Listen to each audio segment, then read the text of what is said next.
예, 시황맨의 주식 이야기 오늘의 증시 포인트 방송 시작하겠습니다. 이제 곧 배당락이 진행이 되고 마지막 거래일, 새해 첫 거래일이 진행되기 때문에 이 3일 동안 이제 어떤 일이 벌어지는지 이게 되게 궁금할 텐데, 이거 어제 제가 표로 보여드린 거잖아요. 보통 이제 배당락 기준일에는 별로 이렇게 큰 어떤 특성은 없고, 배당락 당일은 올랐고 폐장일에도 코스닥은 다 올랐거든요. 그러니까 이번 달 올해 같은 경우는 배당 기준일에 유난하게 좀 잘 오른 거예요, 코스닥이.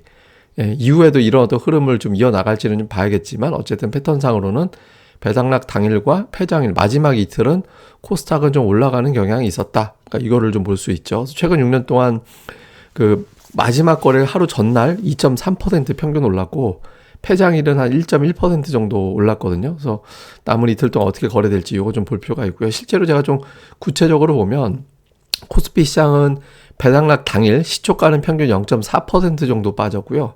종가는 이제 낙폭을 좀 줄여서 거의 강보합 정도로 큰 어떤 방향이 나오진 않았죠. 근데 어쨌든 시초가 마이너스로 출발해서 강보합 정도로 마감을 했다. 요게 특징이었고, 코스닥은 시초가 자체가 이제 플러스로 출발해서 평균 한 0.8% 정도 올라서 출발을 했고, 종가는 평균적으로 한 2.3% 정도 올라서 마감이 됐죠. 그래서 코스닥 쪽이 조금 더 좋았다. 그리고 코스피는 마이너스 출발 보합권 정도 마감하는 게 최근 6년 동안의 특징. 이렇게 이제 보시면 될 것 같습니다. 이번 달에 이제 수급, 12월에 수급을 보면 되게 독특한 특징이 하나 나오는데, 개인이 이례적으로 되게 많이 팔았어요. 개인 투자자들이 아마 한 달 매도로는 역대 최대 정도에 근접했을 겁니다. 그러니까 코스피 9조 2천억 정도 팔았고, 코스닥을 2조 5천억 원이나 팔았거든요. 그리고 마지막 날 그 순매도 금액은 역대 최고였어요. 하루 코스닥 시장 매도로는 사상 최대 매도를 했거든요. 그리고 이제 금융투자 같은 경우는 양시장을 코스피 5조 5천억 원, 그리고 이제 코스닥에서는 1조 8천억 원. 그러니까 좀 과거로 봐도 이것도 이례적으로, 원래 금융투자가 12월에 매수 우위긴 한데, 그러니까 이례적으로 되게 많이 매수를 했다. 요게 특징적으로 잡힐 수 있죠. 그래서 향후에 개인들은 매수를 하겠구나, 금융투자는 매도로 전환이 되겠구나, 이렇게 알 수 있는 대목이죠. 이게 이제 작년 같은 경우가 좀 독특했었거든요. 개인이 원래 12월에 파는데 개인 투자자들이 작년도에는 12월에 안 팔았어요. 코스피 2조 원 가까이 매수를 했고, 코스닥은 거의 안 판 거였죠. 금융투자는 어차피 매수했는데, 그럼 금융투자가 산 주식을 누가 갖다 줬냐면 외국인과 연기금 투신 이쪽에서 이제 주식을 갖다 주는 상황이 됐었고, 다음에 이제 코스닥 쪽 같은 경우는 투신권이라든가 이제 기타 금융 뭐 이런 쪽에서 이제 물량을 갖다 준 거를 이제 금융투자가, 그리고 기타 법인도 있었고요. 사모펀드도 있었고, 하여튼 이쪽에서 물량을 금융투자가 사들이는 그런 형태가 됐습니다. 근데 여기서 이제 향후에 금융투자 매도가 나올 거기 때문에 지수에 부담이 된다, 뭐 이런 이야기들 많이 하잖아요.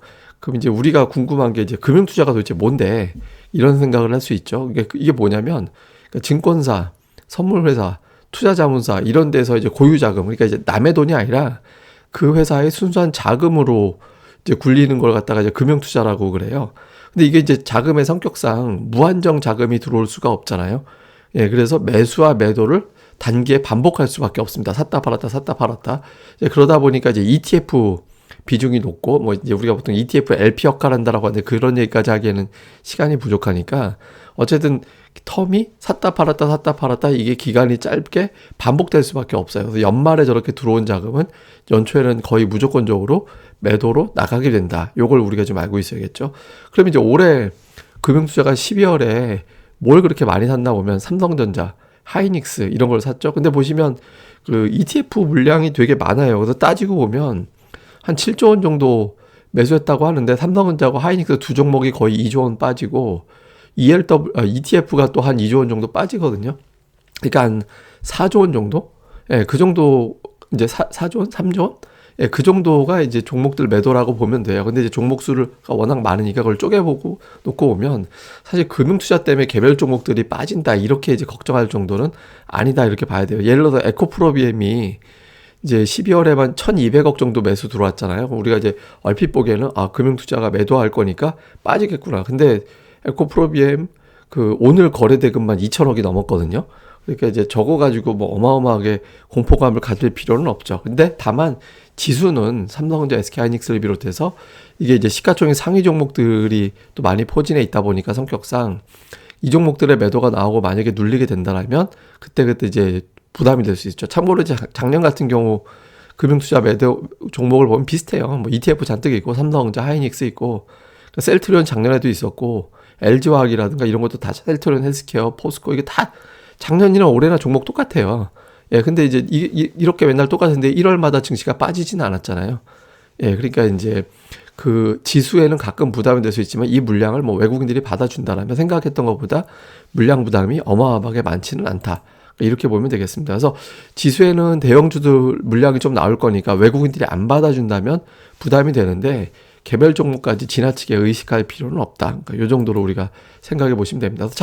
참고로 작년도에 금융투자가 12월에 가장 많이 매수한 종목들 1월 첫째 주에 어떻게 움직였는지를 제가 봤거든요. LG화학 올랐고 이거 이제 에코프로도 올랐고 그다음에 이거는 이제 KMW인데 이것도 첫 주에는 올랐고 그다음에 이제 원익 IPS 같은 경우도 첫째 주, 셋째 주까지 올라갔어요. 근데 그 이후에 빠지는 거는 뭐 누군가 물량을 이제 사주거나 아니면 금융투자가 아예 계속 매수를 해버리는 경우도 있거든요. 중소형주 같은 경우는.